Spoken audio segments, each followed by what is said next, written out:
Hello friends, இன்னைக்கு நம்ம ஒரு சூப்பரான சிம்பிளான ஒரு புது ரெசிபி தான் பார்க்க போறோம். வாங்க நம்ம வீடியோக்குள்ள போலாம். ஃபர்ஸ்ட் ஒரு மிக்ஸி ஜார் எடுத்துக்கோங்க. அதுல சின்ன வெங்காயம் ஒரு கை ஃபுல்லா உரிச்சு சேர்த்துக்கோங்க. அது கூடவே பூண்டு ஒரு 4ல இருந்து 5 பூண்டு பல்லு சேர்த்துக்கோங்க. அது கூட சீரகம் கொஞ்சமா சேர்த்துக்கோங்க.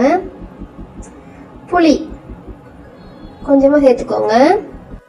இப்போ இது கூட காஞ்ச மிளகாய் மட்டும் இல்லாம காஷ்மீரி மிளகாய் கலருக்காக அதையும் சேர்த்துக்கோங்க. இதை தண்ணியில ஊற வச்சு, இந்த சுட தண்ணி போட்டு அதை கொஞ்ச நேரம் ஊற வச்சுட்டு அதுக்கப்புறம் சேர்த்துக்கோங்க. இது கூடவே கல்லுப்பு ஆட் பண்ணி இதை நல்லா அரைச்சி எடுத்துக்கோங்க. நல்லா ஓரளவுக்கு ரொம்ப நைஸா அரைக்க கூடாது, ஓரளவுக்கு திப்பியா இருக்க மாதிரி அரைக்கணும். அப்பதான் நல்லா இருக்கும் சாப்பிட.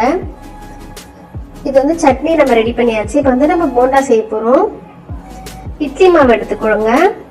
அது கூடவே ஊற வச்ச கடலை பருப்பு ஒரு 2 மணி நேரம் நல்லா ஊற வச்சு அந்த கடலை பருப்பு சேர்த்துக்கோங்க.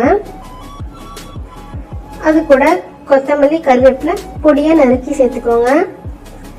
பச்சை மிளகாய் சேர்த்துக்கோங்க, அதுவும் பொடியா நறுக்கி சேர்த்துக்கோங்க. வெங்காயத்தை பொடியா நறுக்கி சேர்த்துக்கோங்க.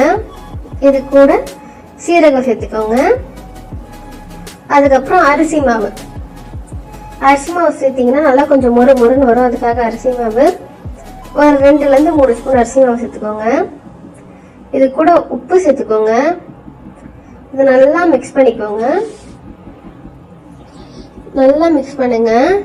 நல்லா மிக்ஸ் பண்ணிட்டு பேக்கிங் பவுடர் இருக்குங்களா, பேக்கிங் சோடா, அது சேர்த்துக்கோங்க. அது கூடவே தண்ணி ஃபர்ஸ்ட் மிக்ஸ் பண்ணிக்கோங்க. நீங்க ஃபர்ஸ்டே தண்ணி ஊத்துனீங்கன்னா அதிகமாகவும் வாய்ப்பு இருக்கு.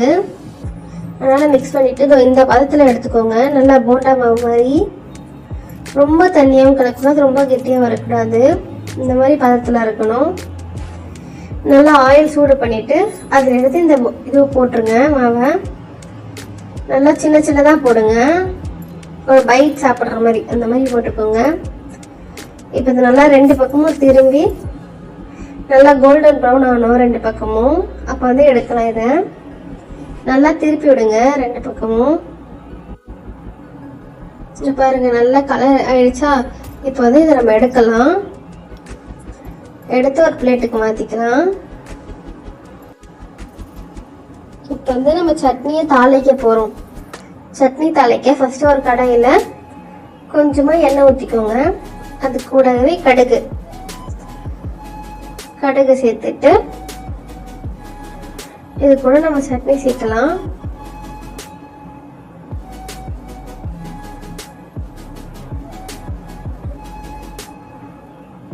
சட்னி இது பாருங்க, சூப்பர் சட்னி ரெடி ஆயிடுச்சு. நம்ம போண்டாவும் ரெடி ஆயிடுச்சு. போண்டா எடுத்து ஒரு பிளேட்டுக்கு மாத்திக்கிறோம். அவ்வளவுதான் ஃப்ரெண்ட்ஸ், நம்மளோட சூப்பரா டேஸ்டியான போண்டா அண்ட் சட்னி ரெடி ஆயிடுச்சு. இந்த வீடியோ உங்களுக்கு பிடிச்சிருந்தா லைக் பண்ணுங்க, கமெண்ட் பண்ணுங்க, ஷேர் பண்ணுங்க எங்க சேனலுக்கு. Thank you friends. வேற ஒரு வீடியோல பார்க்கலாம்.